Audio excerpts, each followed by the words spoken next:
Hi, I'm Alan Smith. Welcome to Garden Style, a show about all the ways that you can grow, cook, and design your world in a beautiful way. Now, today's show is centered on herbs, a delicious subject, I'm sure you'll agree.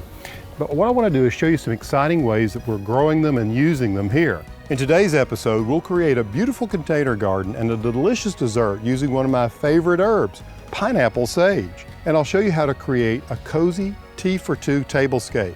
Then later, we'll hear from some of America's top garden bloggers about their favorite herbs. Just wish you could smell this aroma, it's fantastic. But stay with us because Fun with Herbs begins right after the break.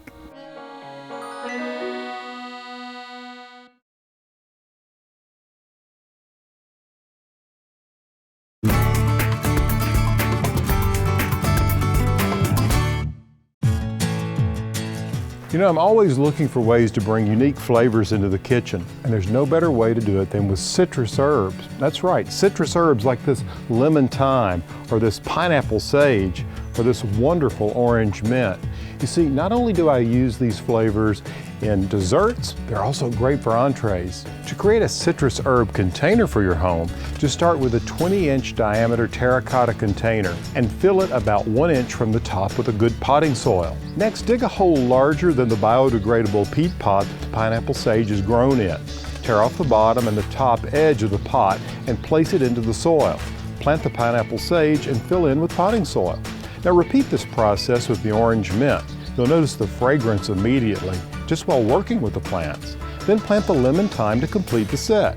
Be sure the plants are equal distance apart in the container. Lastly, water the plants thoroughly. Within a few weeks, you'll have a beautiful container that will add new flavors to your kitchen.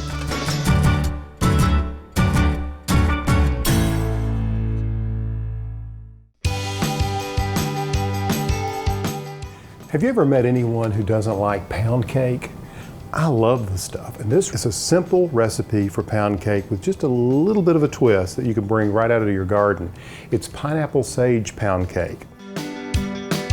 Of course, pound cake is derived from the fact that you use a pound of flour, a pound of sugar, a pound of butter. But this one goes way beyond that with a flavor sensation you're going to love. First thing we're going to do is we're going to take 2 sticks of butter and we're going to combine the butter with 1 cup of sugar. Use this with the mixer. What you want to do is you want to make sure that your butter has been sitting out as at room temperature. Okay, with the butter and the sugar almost blended together, you can see it has almost a cookie dough consistency. I'm going to add 1/4 cup of honey. This is just the beginning of the flavoring. Then what I'm going to do is take 4 tablespoons of fresh pineapple that's been chopped and the juice wrung out of it, because you really want that delicious pulp. You don't want too much water in this cake because we'll mess up the consistency in baking. And then take the zest of 1 lemon and that goes in. Now the next thing I'm going to do is I'm going to add the eggs. You can see how dark the yolk is, so I'm going to add these one at a time.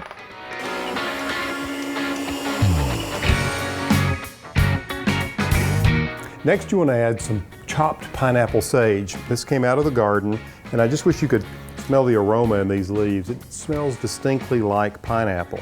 And what I'm going to do is I'm going to break off enough leaves to get about 3 tablespoons, and I'm just going to take this and mince it into little fine pieces. This pineapple sage is a beautiful plant for the herb garden or just the garden in general.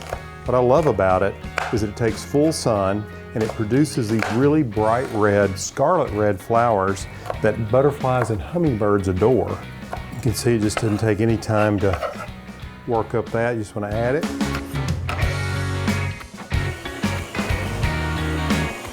Okay, now for the dry ingredients. Since we had salted butter, that's what we use, we don't need any salt, but here's a teaspoon of baking powder, 2 cups of flour. What I'm going to do is just mix this together, and I'm going to fold this into cake batter.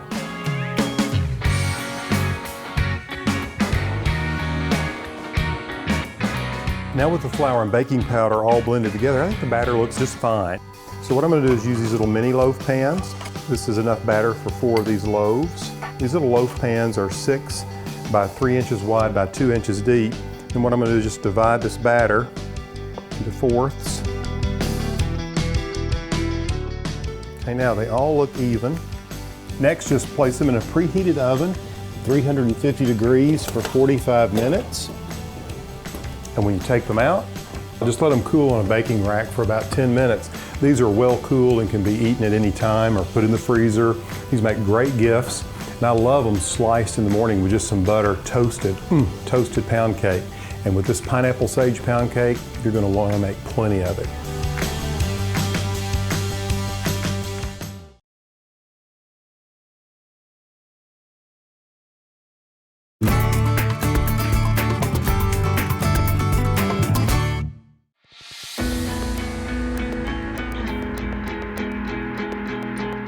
You know, lemon verbena is really a fantastic herb. Just look at this. Well, I wish you could smell the aroma. It's fantastic. It smells just like fresh lemons. And this is a plant that will add both texture and fragrance to your garden, and it will grow in the heat of summer up to 6 feet tall and 8 feet wide. Just make sure that it gets plenty of drainage and keep the soil consistently moist, and it loves full sun.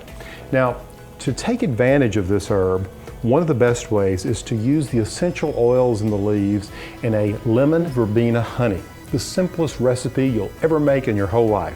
All you need is lemon verbena, some honey, and a jar.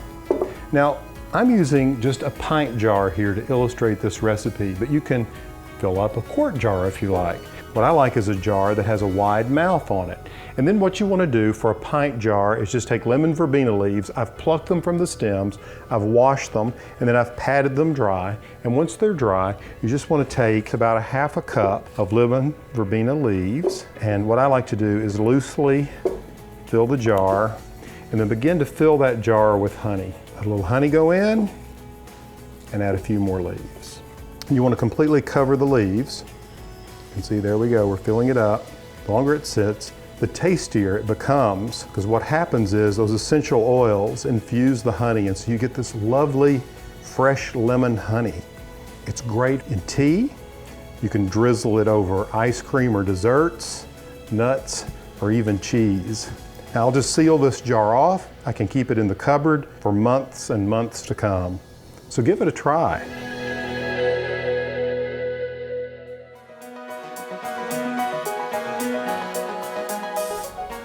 Out here on the porch is one of my favorite places to sit and have a cup of tea, have a good conversation with a friend. It's really relaxing just about any time of day, but especially in the morning. The little tablescape I have here is very simple. We can just start with the touch of green we have in the way of herbs. Some rosemary, parsley, and sage work beautifully. You just bring them out of the kitchen just to adorn the table. These herbs can certainly be used later in cooking. And then as far as what I've used to set the table, I love these platters that I found that are in the form of trays. So they're great for bringing things out. I love having dual purpose dishes or dishes I've found in bargain or secondhand stores, like these vintage English cups. Actually, these are antique. And this petalware, which was popular in the 20s, 30s, and 40s. By going with white or clear tableware and using a couple of these vintage napkins, it ties it all together. Then when it comes to the food, we've got a nice tea, we've got this lovely lemon verbena infused honey, and the pineapple sage pound cake. With all of these herbs here, this is a feast for the senses.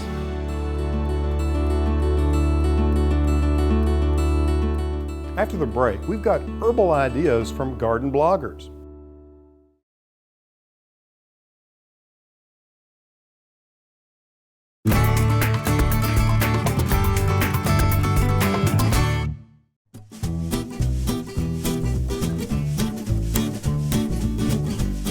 At this year's Garden to Blog event, I heard from some of my favorite bloggers about the herbs they just can't live without.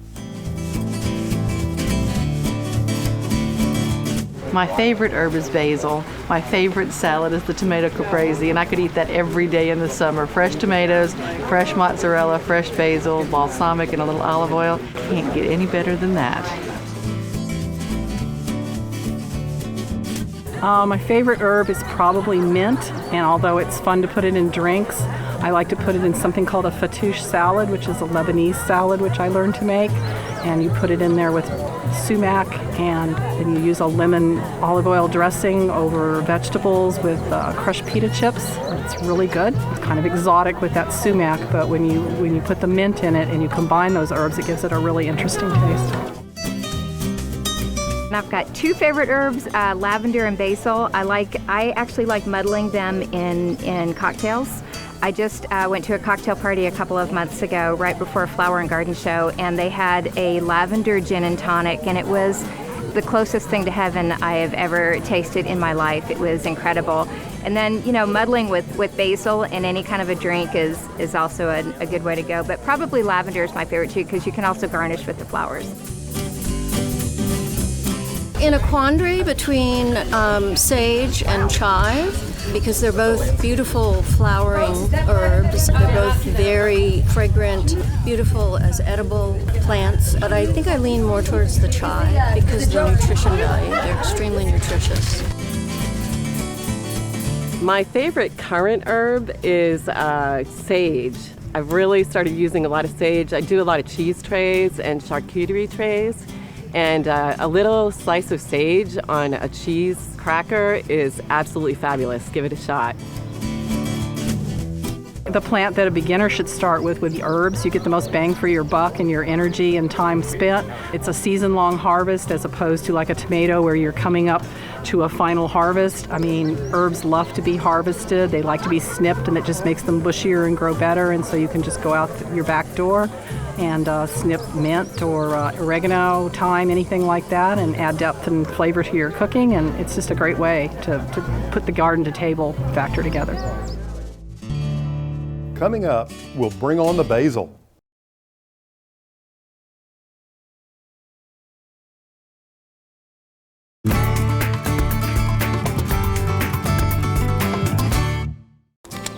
I enjoy working herbs into various aspects of my landscape, certainly in containers.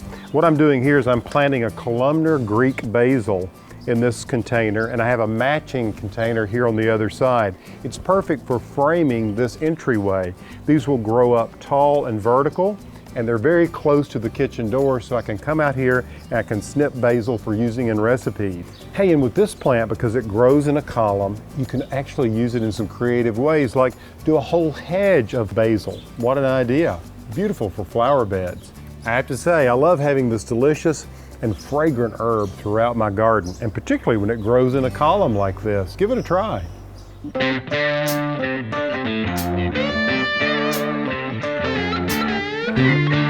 I'm Mark Abernathy. I'm a restaurateur and executive chef. I've been at it for over 40 years. Love what I do. What's not to love?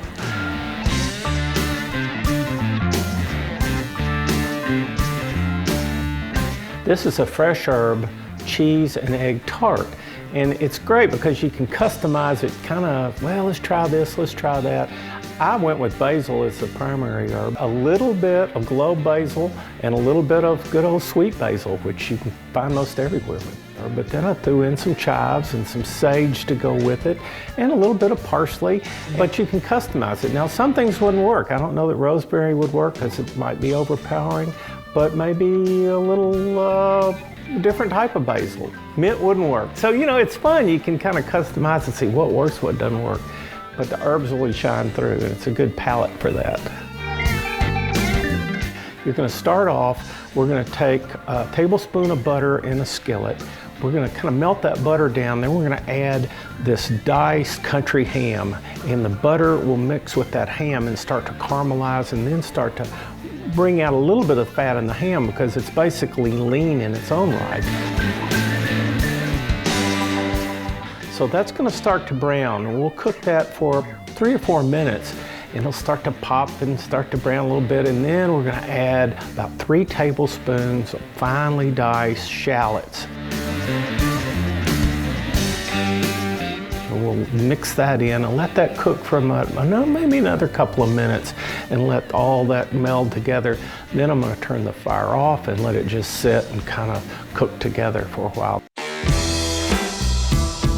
Now we're going to move into an egg mixture, and what I'm going to do here, depending on the size of the eggs, about 3 whole eggs, and I'm going to add a couple of egg yolks in there too, so give a little bit of extra fat in there. And then I'm going to mix those up, just hand beat those eggs, and then to those eggs, I'm going to add, about 4 or 5 strips of crisp bacon that I've chopped and crumbled. Then I'm going to add a cup of finely shredded sharp cheddar cheese. I like the sharp. 3/4 of a cup of heavy cream. We'll mix all that together, a liberal shot of sea salt in there and some fresh ground pepper. This is a really good candidate for a store-bought pie crust. Pre-bake your tart shell. Put a little nonstick on your tart pan, lay that out there, pinch the edges around nice, and then lay some parchment paper on top of it. Put some weight on top of the parchment paper, and that keeps the crust from popping up and bubbling up and getting uneven when you bake it. And you want to bake it, I don't know, for about 8 minutes or so with the weights on there. Then take them off, and it'll be set. It won't pop up after that, and you can bake it the rest of the way for another 5 or 6 minutes till it turns a little golden. Now I'm going to take the shallots and the ham, and I'm going to spread it on the bottom of that tart. So it's going to give you a layer of ham and shallots on the bottom. Now we're going to come in finally with the fresh herbs. Pick the ones you want. I'll put about a cup of freshly chopped herbs, and I mix that in. And then we're going to come on the top of that with this mixture of eggs and cheese and bacon and fresh herbs. We're going to pop that in the oven, 350 degrees, for about 25-30 minutes. Just kind of watch it. It's going to set up. Don't worry, it's not going to brown too much. You don't want it to brown too much, so watch your time. About 30 minutes at the max, and pull it out. It's ready to go. Let's give this just a little bit more pizzazz. I'm going to take some sour cream, add some chopped chives, and some of this great sriracha hot chili sauce. There you go.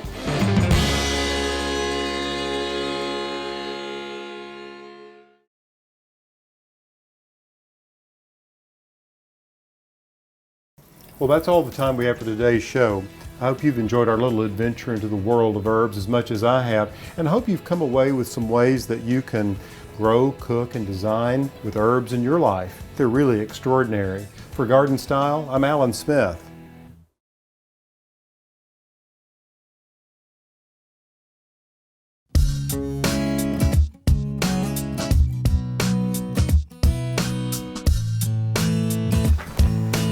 I'm always looking for unique ways to bring flavor. You lay flavors into the kitchen. It's citrus herbs. Do we get to feed Alan? Does the plant get to eat? Yes. The plant gets to eat? Once the microwave, you get all of the food. Are we allowed to eat this, or do we have to We have to feed it to him. No, you can eat it. He's already finished. See there? He's already got it. So now you have somebody feed him consortium. You have bacteria. Come on over. Bacteria, come on over. You're part of this too. He actually did That's good. Yeah.